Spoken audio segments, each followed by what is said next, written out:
¿Qué tal, amigos? Bienvenidos de vuelta a su podcast de filosofía titulado Filosofía para Todos. Es un placer, como siempre, estar con ustedes para poder compartir todas estas cuestiones filosóficas, todas estas cuestiones que tal vez nos mantienen despierto por las noches y que no nos permiten dormir, o que tal vez nunca nos hemos preguntado, pero que en este momento decimos, caray, tengo que despertar a la realidad y tengo que tratar de hacer algo con mi vida más allá de obedecer y de seguir las reglas, ¿no? Pero bueno, la sesión pasada estuvimos platicando sobre Parménides, estuvimos cerrando toda esta cuestión de Parménides. También hablamos un poco de Empédocles, de cómo daba esta respuesta Parménides de ¿se puede pensar en lo que no es? ¿El cambio es incoherente? No, dice Heráclito, sí se puede, Heráclito, Empédocles dice sí se puede pensar en lo que no es. Lo que no podemos pensar es en aquello que es ex nihilo, o sea, es decir, aquello que viene de la nada. Podemos pensar solamente aquellas cosas que ya existen en nuestro pensamiento previo. Y nos dimos cuenta cómo pues, la filosofía en realidad no solamente lidia con estas cuestiones existenciales, sino que también lidia con cuestiones de naturaleza, con cuestiones de ciencia, y pues bueno, con un montón de cosas que vamos a estar tratando en este podcast. El día de hoy es el turno de Pitágoras. Pitágoras, que es un filósofo sumamente importante en la filosofía, valga la redundancia. ¿Por qué digo es un filósofo importante en la filosofía? Porque no solamente fue un filósofo importante dentro de esta ciencia, sino que también lo fue en muchas ciencias, específicamente las matemáticas. Creo que todo mundo conocemos a Pitágoras por el teorema de Pitágoras y por otras cuestiones. Me estoy basando solamente en el conocimiento de primaria. Sin embargo, los pensamientos de Pitágoras, que fueron creados hace muchísimos años, todavía son preceptos que se aplican en la vida real, que se aplican en la modernidad. ¿Quién era Pitágoras? Bueno, Pitágoras en realidad, como muchos filósofos, no solamente se especificaba en la filosofía o en alguna ciencia en particular, hacían muchísimas cosas. Pitágoras era un filósofo que se dedicaba mucho a lo místico. Él tenía estas cuestiones, o él pensaba en estas cuestiones que iban más allá de las explicaciones divinas. Aunque lo místico a veces tiene cierta relación con lo divino, él no se enfocaba tanto en lo divino, sino que trataba de enfocarse en el pensamiento y en el raciocinio, ¿no? Va a fundar un culto en este momento, en este tiempo tiene una connotación un tanto negativa, pero en ese entonces pues es simplemente un grupo de personas que se juntan para dialogar, para hablar, para discutir acerca de cuestiones que les interesan. Y Pitágoras va a fundar un culto que se va a llamar los Misterios Órficos. ¿De qué constaba este culto? Bueno, para empezar, no solamente era ciencia, sino que también se hablaba de arte, se hablaba de poesía, había mucha influencia de las humanidades en la filosofía y en las ciencias. No solamente era pensar y estar todo el tiempo razonando y tratando de analizar conceptos ilógicos o incoherentes para muchas personas.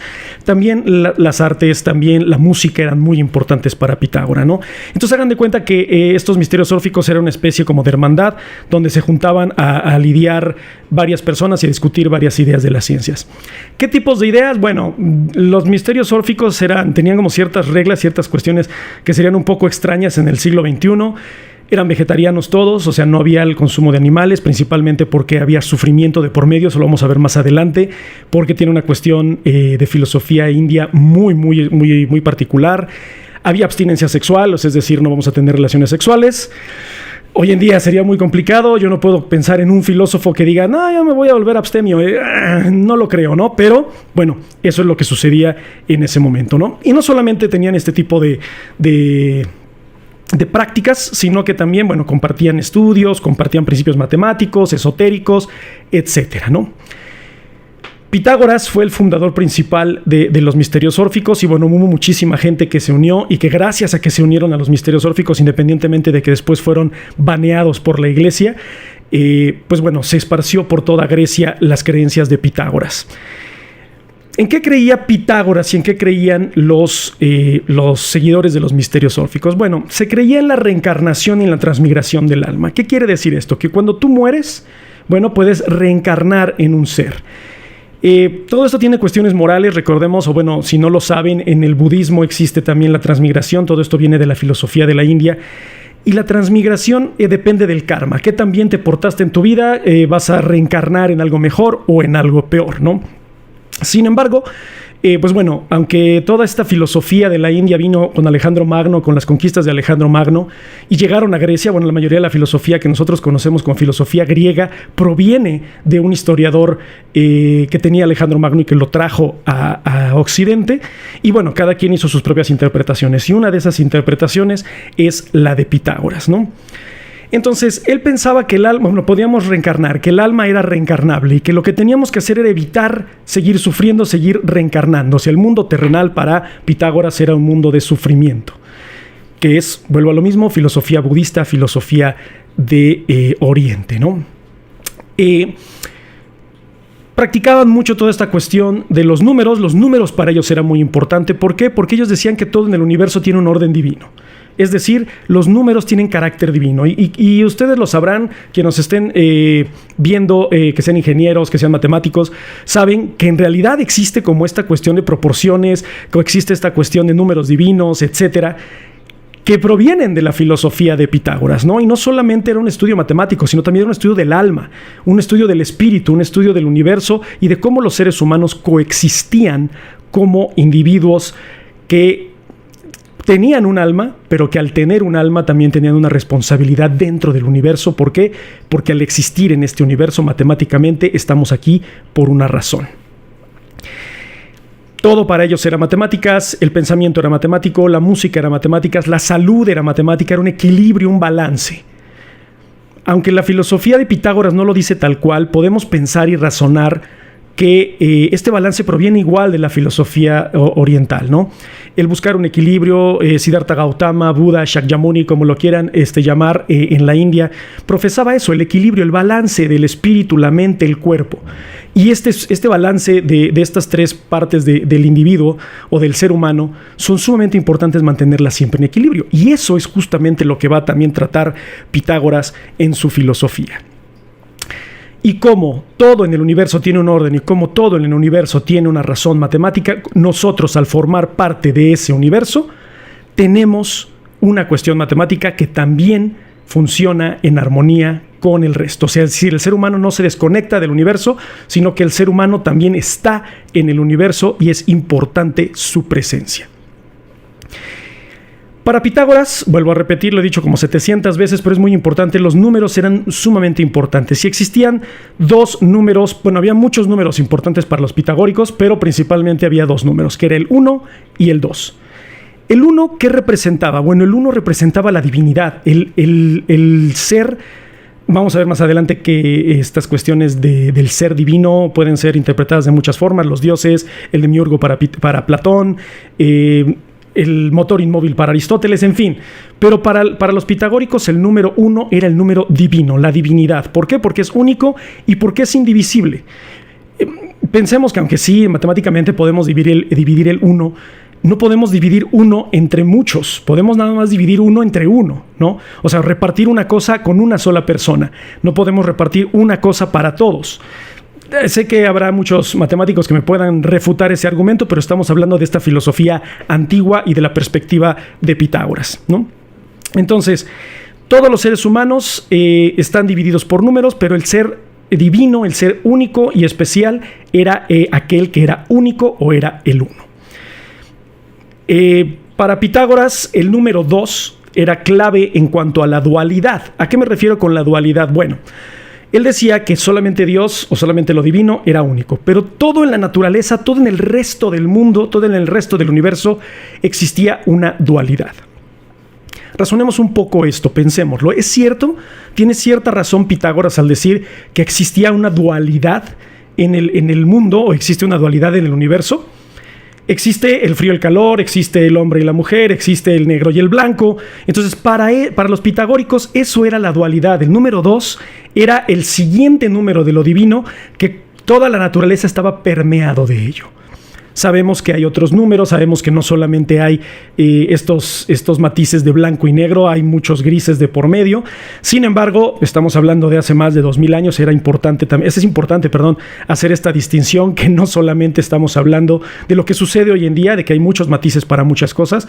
Pitágoras vivía en una época en la que había que tratar de comprender y razonar el mundo, cosa que muy poca gente hacía. Entonces, es una idea bastante racional, Obviamente puede ser una idea bastante retrógrada hoy en día, sin embargo, tiene sentido y tiene cierta razón de ser, ¿no? Pero bueno, no todo eran matemáticas para Pitágoras. Hemos estado hablando mucho de matemáticas, hemos estado hablando mucho de la relación de la filosofía con las matemáticas, pero también Pitágoras se especificó en cuestiones, en razonamientos cognitivos, filosóficos profundos. Y uno de ellos son las 7 máximas pitagóricas que les voy a leer y que vamos a tratar de razonar y de comprender en este podcast, ¿no? Les voy a leer, citarles tal cual las 7 máximas filosóficas de su escuela, de la escuela pitagórica.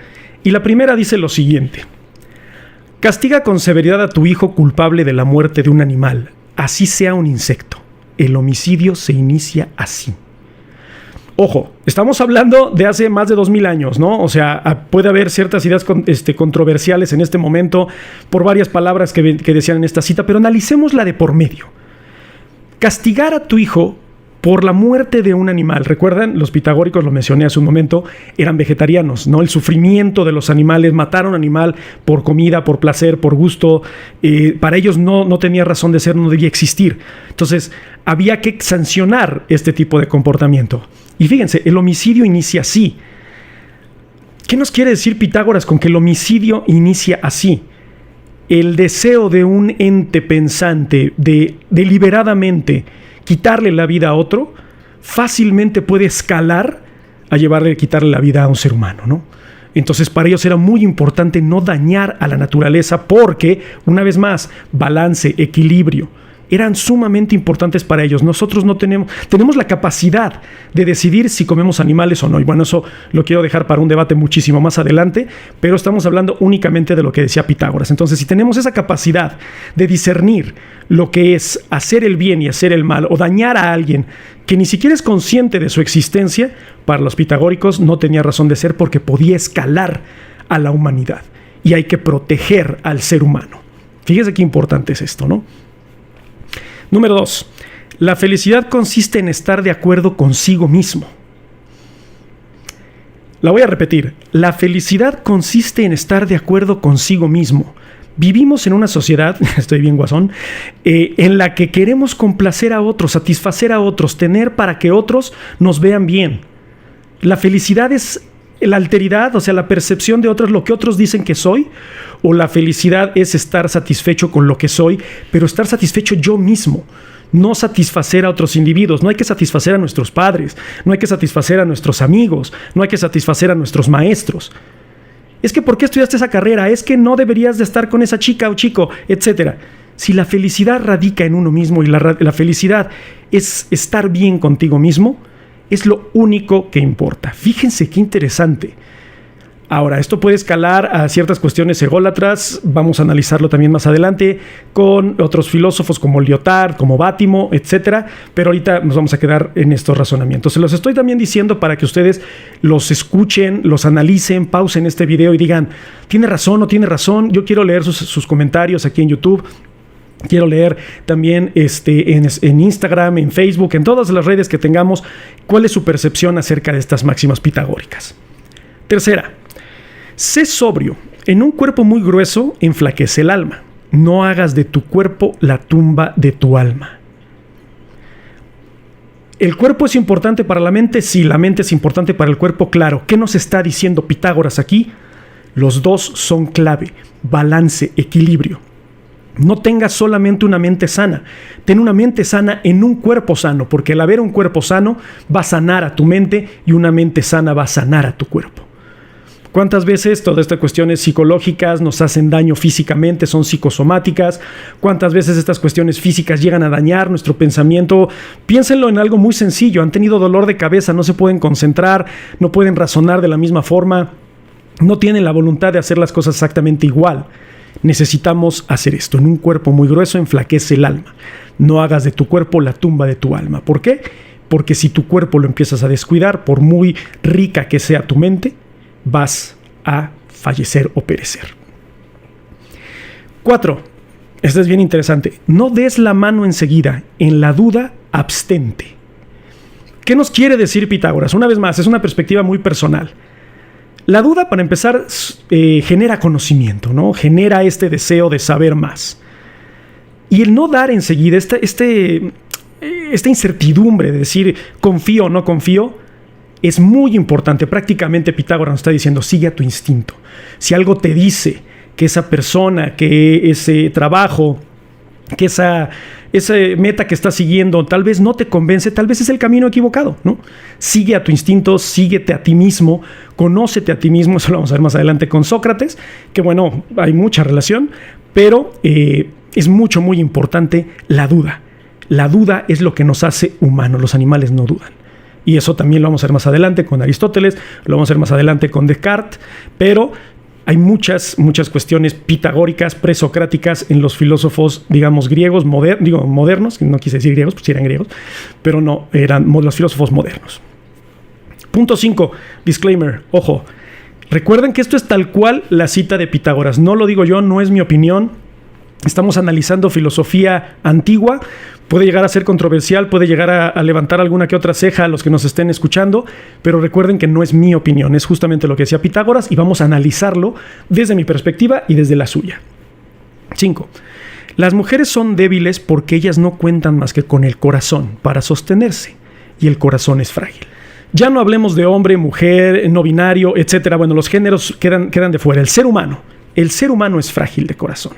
¿Por qué? ¿Cuántas veces no hemos desfallecido por alguien, por algo, por alguna situación que aunque nosotros sabemos que tenemos la fortaleza para enfrentarlo, el corazón nos puede? Esta debilidad de sentimientos, las emociones, prácticamente lo que nos está diciendo Pitágoras aquí es que el ser humano es un ser de emociones. Y muchas veces, por muy racional que seas, dejas que tu corazón le gane a la razón. Y un ejemplo muy claro, más adelante lo vamos a ver, es Sócrates. Quiero dejar el suspenso, quiero dejar el cliffhanger para la próxima, bueno, para cuando lleguemos a Sócrates, que es el siguiente encuentro, pero ahorita vamos a dejarlo ahí. Y quiero escuchar también sus opiniones. 6. Perdónalo todo a los demás y tú no te perdones nada. ¿Qué nos está diciendo Pitágoras? Fíjense qué hermoso es esto. Los demás se controlan a sí mismos, pero tú no puedes controlar a los otros. Perdona lo que hacen los otros, porque tal vez no conoces las razones por las cuales lo están haciendo. Pero a ti no te perdones nada. ¿Por qué? Porque tú tuviste el tiempo y la capacidad de razonar tus acciones y hacerte responsable de tus propios actos y al mismo tiempo de las consecuencias de dichos actos. Fíjense cómo todo esto va evolucionando, porque lo mismo decía Aristóteles. Cuando Aristóteles nos habla de la razón tal cual, nos dice, bueno, el ser humano lo hace humano su capacidad de hacerse responsable de sus consecuencias. Pitágoras ya lo mencionaba. Tú no puedes controlar los actos de otros, y esto se va incluso a los epicúreos, a los estoicos.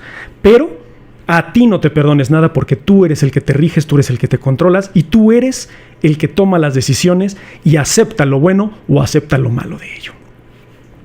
Lo dejo a su consideración, lo dejo a su discreción. Quiero escuchar también otra opinión. Tal vez yo lo estoy entendiendo mal, ¿no? Y por último, no aspires jamás a la vanidad de ser rico. Contribuirás a que hubiese pobres. Yo no quiero decir que Pitágoras era comunista, pero recuerden que no sé si se los mencioné hace un rato, a veces digo muchas estupideces, se me olvida lo que digo, pero los misterios órficos eran comunales, vivían en comunas, se compartían todo. Entonces, ¿era Pitágoras uno de los primeros filósofos que habló del comunismo? Yo diría que sí. ¿Por qué? Porque al decir, y repito, no aspires jamás a la vanidad de ser rico, no aspires a tener posesiones de más, porque entre más tengas tú, habrá más pobres. Y esto es matemáticas otra vez. Si hay los recursos suficientes para todos, entonces todo tiene que estar en balance y en equilibrio. Si tú acaparas los recursos y acaparas todo, vas a propiciar a que haya gente pobre, vas a propiciar a que haya gente que tenga menos y vas a generar sufrimiento, vas a generar caos, y eso no es lo que busca el universo. Una vez más, es mi opinión, pero ustedes pueden argumentar otras cosas. Quiero leer sus comentarios, de verdad estoy muy ansioso por hacerlo.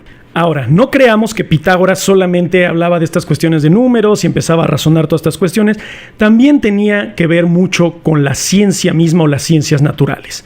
Él fue el primero de los filósofos presocráticos en decir que la Tierra no era el centro del universo. O sea, recuerden que en este entonces todo era geocéntrico, la Tierra es el centro del universo, todo el Sol, los planetas giran alrededor de él.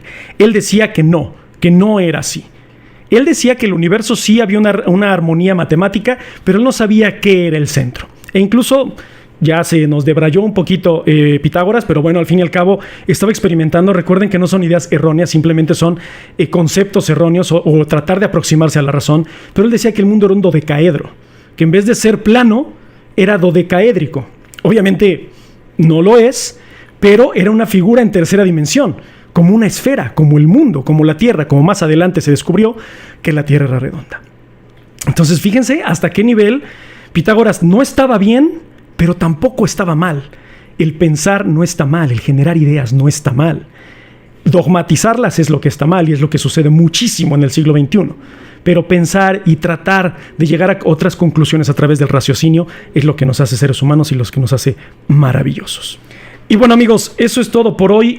Vamos a dejar la sesión hasta aquí, vamos a dejar este episodio hasta aquí con Pitágoras para que razonen principalmente estas 7 máximas de Pitágoras, para que razonen a través de todo lo que nos proponía para un buen vivir, a través de los misterios órficos y todo lo que tiene que ver con matemáticas. Sé que hay muchas personas que tal vez las matemáticas no son lo suyo, yo soy uno de ellos.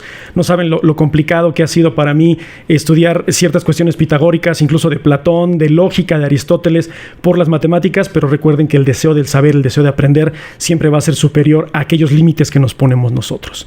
Les agradezco muchísimo su presencia. Síganme en redes sociales, síganme en TikTok, síganme en Instagram, Facebook, ya saben, todas las redes sociales habidas y por haber. Quiero leer sus comentarios, quiero leer sus opiniones y quiero que expandan este pensamiento. Quiero que pongan en duda todo lo que aparece frente a ustedes y también que me pongan en duda a mí, ¿no? O sea, yo todo lo que les estoy diciendo aquí ustedes pueden investigarlo, sean libres de hacerlo. Yo no les estoy dando ideas cerradas, leyes, no. Yo lo que les estoy haciendo es tratar de abrir el panorama a un mundo mucho más amplio del que nos han hecho creer que existe. Muchísimas gracias por su atención. Soy Mike y que la filosofía los acompañe.